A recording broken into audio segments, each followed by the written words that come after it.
So we're gonna make the seasoning for the pork. I'm gonna do about 2 tablespoons of brown sugar. And then I'm gonna use the teaspoon, and I've got garlic powder,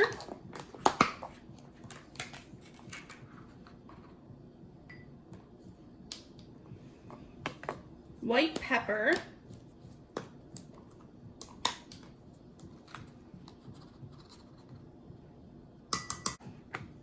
paprika, and so I'm just doing a teaspoon of each of these.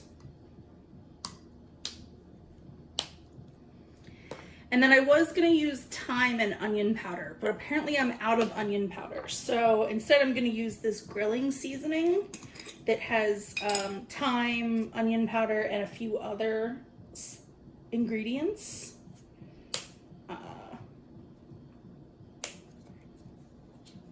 So we'll just do a teaspoon of that.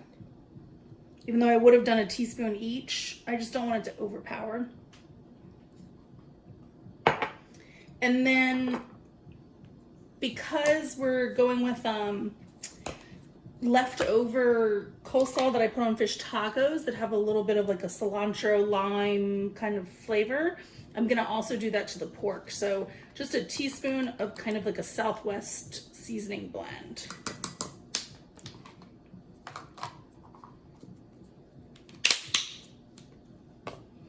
So I'm gonna mix this together, cut the pork up, and then we'll salt and season all of the meat.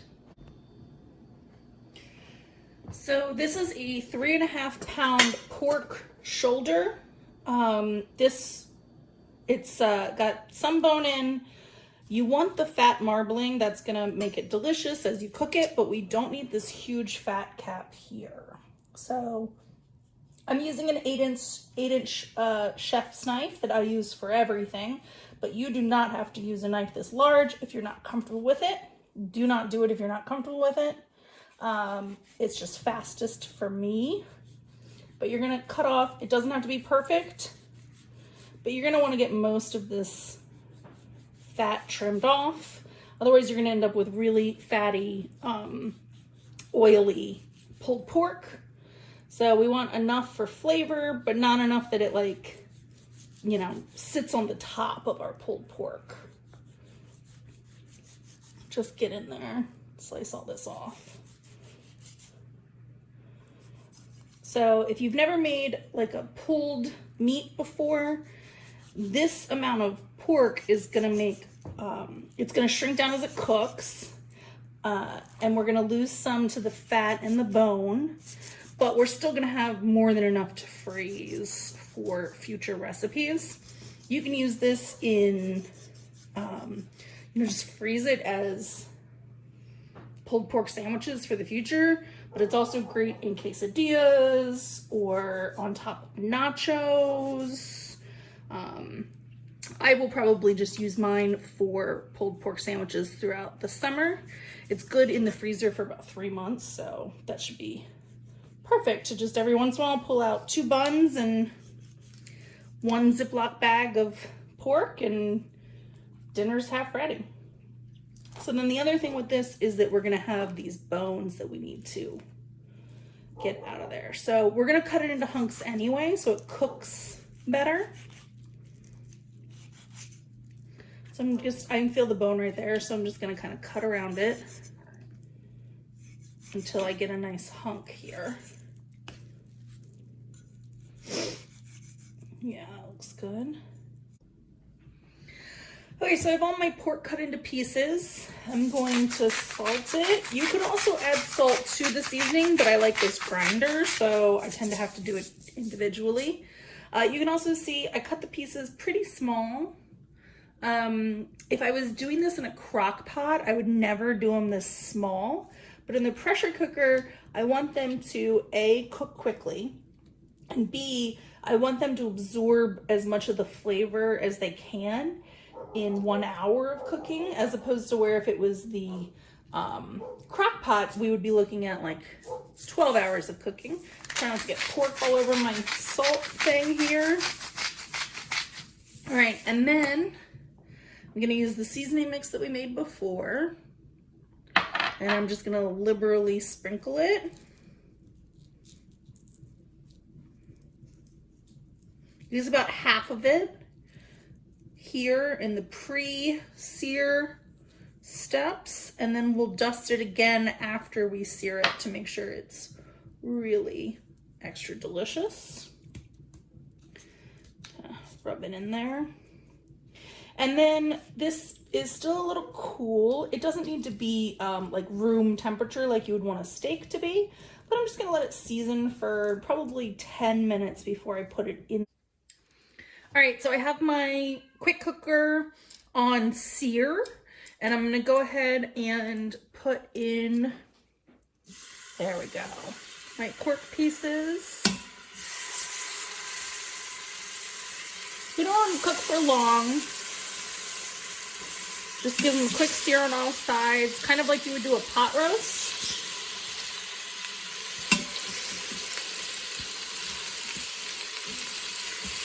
Real quick. They should loosen kind of easily from the oil. If they don't, maybe they're not fully seared yet. There we go. It's about half my pieces so far. I don't want to overcrowd. It's not going to stay warm. So even though they're all going to cook together, I'm only searing them half at a time to make sure that they do get that kind of crunch that they need. All right.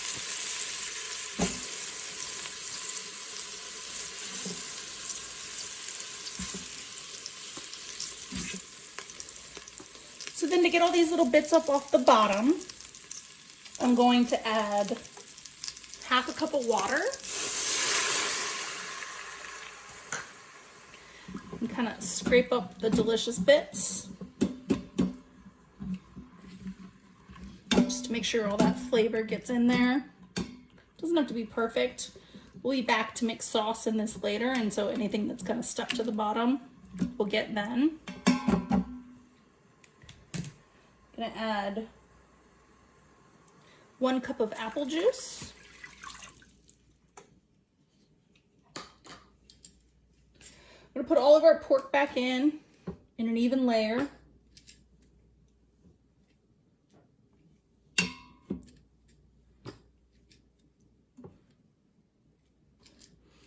Now, one of the things you want to remember when you're using any kind of pressure cooker, the quick cooker, Instapot, an old school pressure cooker, whatever it is, it should cover whatever you're making with liquid. So if when we've got all of this in here, it's not covered with liquid, feel free to add another little bit of water on top. All right, that's all in there. Okay. And then I have these smaller bits that were from the stuff off the bone. Just gonna kind of put that on top in pieces, let it cook into.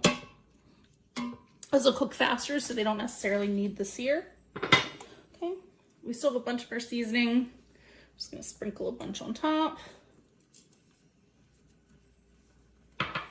And then about a cup of barbecue sauce. So in this case, it's about half the container, and we'll put the other half to serve in case people want more on their sandwiches. There we go. So then this gets covered up and cooked on high pressure for an hour, and then we will come back and manually release and shred it up. Okay, moment of truth. Let's see how it looks. Oh, that looks delicious. Smells good too. Okay, so I'm gonna pull all these pieces out and then set it to sear so that the sauce can thicken. Okay, so let me show you what else I have going on here for dinner. We have some roasted corn.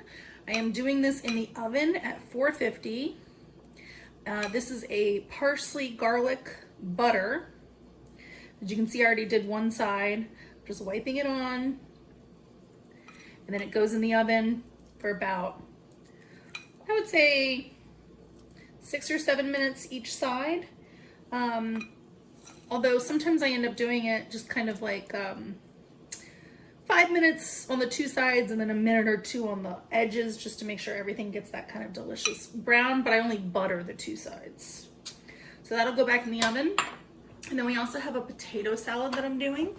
So just a handful of red skin potatoes. This is gonna be a little mayo, Dijon, and sour cream. And then this, I chopped up some onion, celery, that's a little bit of garlic. And then on top is some fresh parsley and some fresh dill from the garden. I'm not using any salt and pepper because I salted the potatoes when I cooked them. And then let them cool before you mix them with this, of course. Then over here we have some coleslaw that I actually made for fish tacos the other night. It is green cabbage, purple cabbage, carrots. And then I mixed it with sour cream and a little bit of an avocado ranch dressing, and then fresh cilantro and parsley. As you can see over here now, we actually have the pulled pork cooling enough that I can pull it apart. And this is set to sear, so it's reducing down. I'm gonna add just a few dashes of liquid smoke. I did not add this when it cooked because it can get really overpowering. We just want a couple little dashes just to give it a nice flavor. And then we're gonna add a little bit of apple cider vinegar just to give it a nice acidity. Again, you don't need a lot. We're just gonna add a little touch. And that's gonna go into the sauce. And then we have our extra barbecue sauce if people want it. And as needed, I'm gonna use the rest of my seasoning on the pork itself before I put it back in the sauce. Okay, here is our delicious thickened sauce. All I did was leave it for about 25 minutes on the sear function, giving it a stir every once in a while. And now we have this thick, delicious, incredible sauce. As for the pork, I shredded this with my fingers. I was gonna use 2 forks, but it just fell apart. So I dusted it with a little more seasoning. And we're gonna put it in here, turn it off sear, just so that it stopped like thickening more. But we're gonna let it all kind of soak in together. And then right before we serve it, I'll put it back on sear for probably 5 minutes.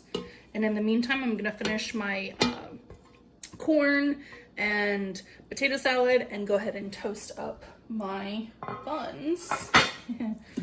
But, oh, that's perfect. That's gonna be just the right amount of sauce. Yeah, so we'll just let that get all warm and gooey and flavorful together. Oh, it looks so good.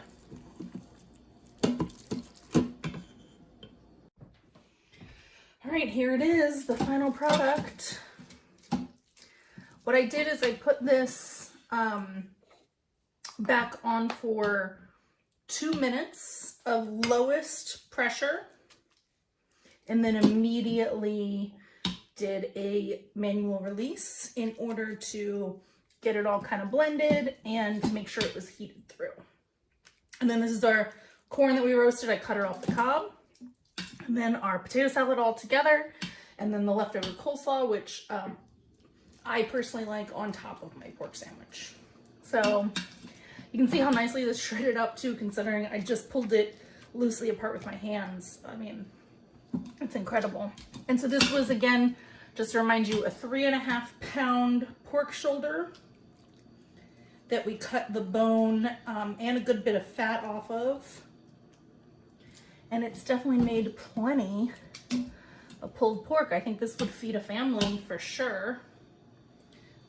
And definitely the next time anybody's invited over for a cookout, you can expect for us to be serving this. All right, enjoy.